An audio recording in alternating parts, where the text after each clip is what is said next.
We'll get you a mic, Peter. I want to thank Greg and Rob who helped me carry in all of the stuff for this demonstration. I realize that some of you may not be able to hear me, but we're working on that. What I'm going to be talking about tonight is the making of a crazy ball.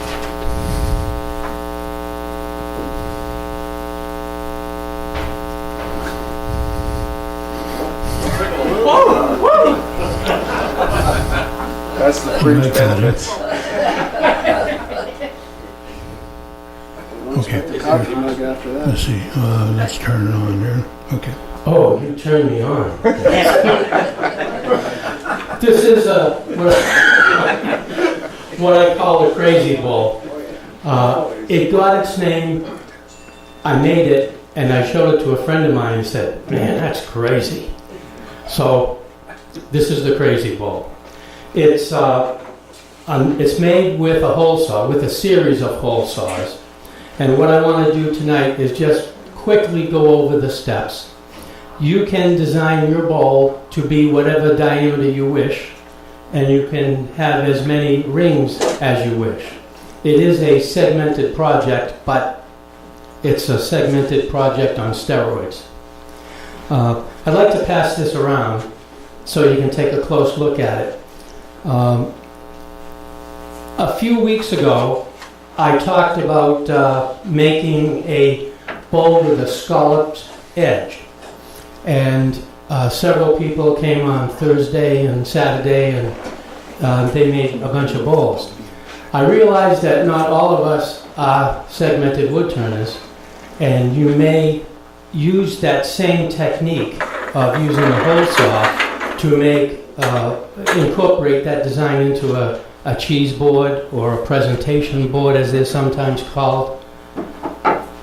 I've got 3 here, and this one, as you can see, when you look at it, you see the semi-circles.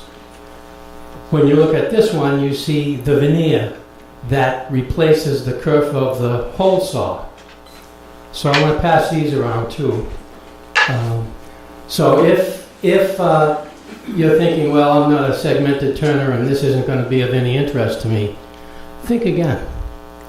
I also want to pass around a few of these. These are obviously not finished, but these are examples of the type of bowl that we had made 3 or 4 weeks ago. Once you get the wedge, settle on your design, and cut the wedges, and then cut the hole saw, use the hole saw to cut that scallop, there's a number of other things you can do. You can decorate this, embellish this ring with either plugs or additional scallops, or you can use plugs here on the top and the bottom of the ring. And there's a number of other things you can do as well. So I'm going to pass them on. Could someone at the back collect all this stuff so I can pick it up at the end? Thank you. Here is an example of the boards that are going around now before it is assembled. So I have a 1x3 and a 1x2. I set up a jig on the drill press, put a hole saw in it. This is a 2-inch hole saw. Cut it, slide it over, hold it tight, cut it again. You should think of this as sawing, not as drilling, because the hole saw, as it starts to cut, will move this piece of wood. And when that happens, the kerf is increased, and it becomes more difficult to glue it back together again. The next step in this process would be to snip these pieces off. Usually I do that with a table saw. I re-rip the edge. That's why you can only do one side at a time. If I cut a decorated cut and put veneer on the other side, I wouldn't have a clean edge to rip it with. So you take the two And they're laid out so that when you put them together, they interact with each other kind of nicely. So this is what it looks like before it gets finished. Let me pass them around as well. Now, moving on to the Crazy Bowl, I had been thinking there are a number of different ways of embellishing the design of segmented bowls.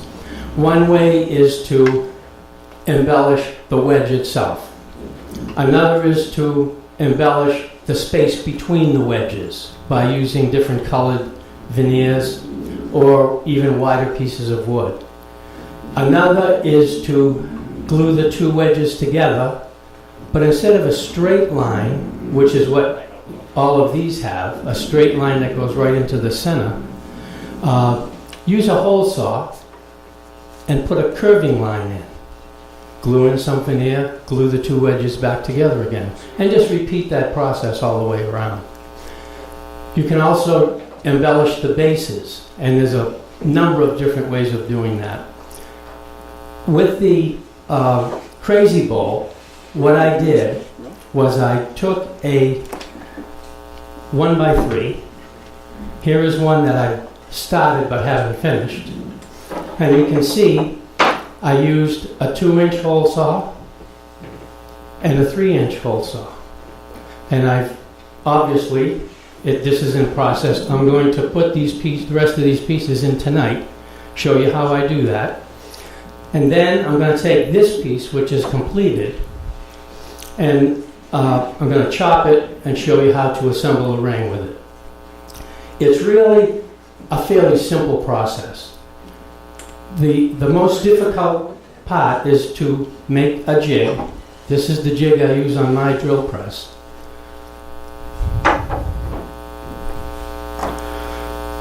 And can we get that? The board obviously fits right in here and slides along. All right, that way. And if this is the spot I want to make a cut, I would just bring the hole saw down, cut. The piece separates. I number them. In theory, any one of them will fit any of the other holes as long as they're all the same diameter. The reality is it doesn't always work that way. So I always number them. So what I'm going to do, I use this piece of, it's a cutout I think from a sink. It's just a piece of particle board with plastic laminate top and bottom and sides. It may have been a shelf or a sink cutout or a countertop. I don't remember where I got it. I'm going to take the piece here. Can you see this okay? Yeah. Cameraman? All right.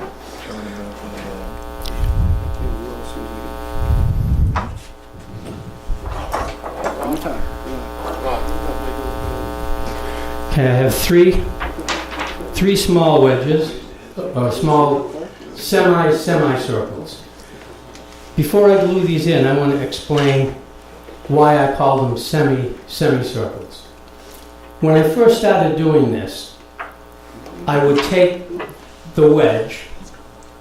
I'm holding up a board here, but I initially used a wedge. And when I went to put the scallop edge on the bowl, like the bowls that were passed around earlier, I found that if I tried to put the drill right on the edge of the piece of wood, and what I got was a full semicircle. When I went to wrap that semicircle with veneer and push it back into the kerf, because it was a full semicircle, the ends up here bound up in the opening. It was wider, bigger than the opening when you add the veneer. So I'd take out a piece, put it back, and then I had a little space at the bottom. And I just couldn't, even though the veneer is only a 42nd of an inch thick, I found it very difficult to get it to fit perfectly. Sometimes when I would cut use the hole saw on the wedge, there would be very little meat. Do we have a marker for this, Dennis? There would be very little meat on the wedge, and when I pushed the semicircle into the opening, the sides of the wedge would bend out. Then they had to be re-squared before they could be glued together. Thank you.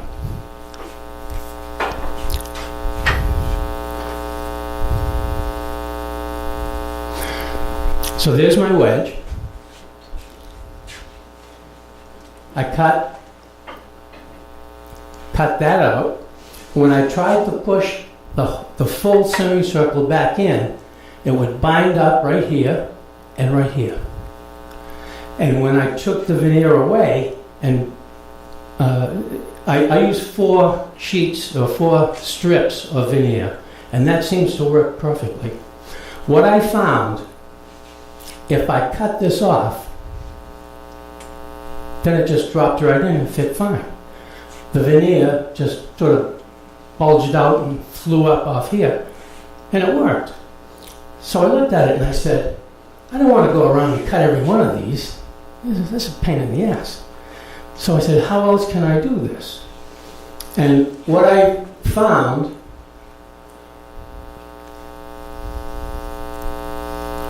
if I put the center of the hole saw up here, say a ½ inch away from the edge, now the semicircle that I got is smaller than a full semicircle. Doesn't look like it. This one is clearly smaller than a full semicircle. The advantage of that is the veneer just slides right in, because the place that it used to bind at is now up here somewhere. What else I found, and if you look on the Crazy Bowl real closely, you'll see that some of the cuts from the hole saw have 4 pieces of veneer, some have 3, and some have 2.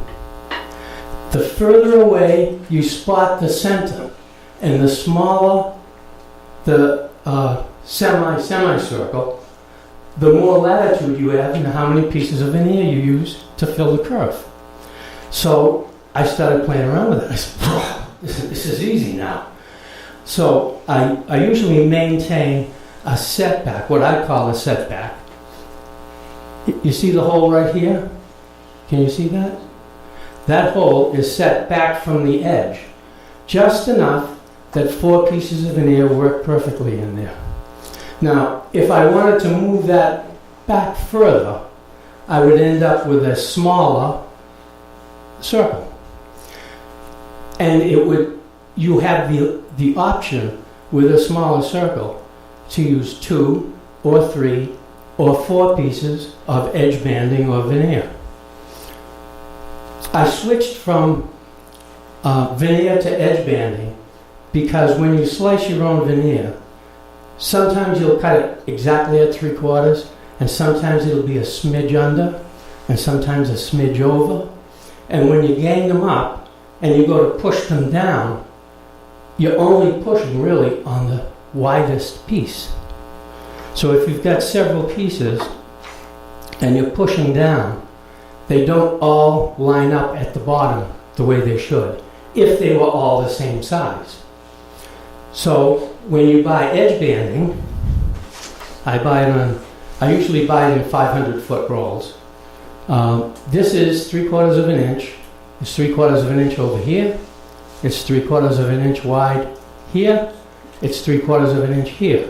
And if I take 4 or 5 pieces together, they are all exactly the same size. And it's real easy to work with and very easy to get the veneer exactly where you want it to be. So what I'm going to do, I'm going to start with this larger piece. Can you see this all right, cameraman? Question? Yeah. Is that the pre-glued veneer or not? No.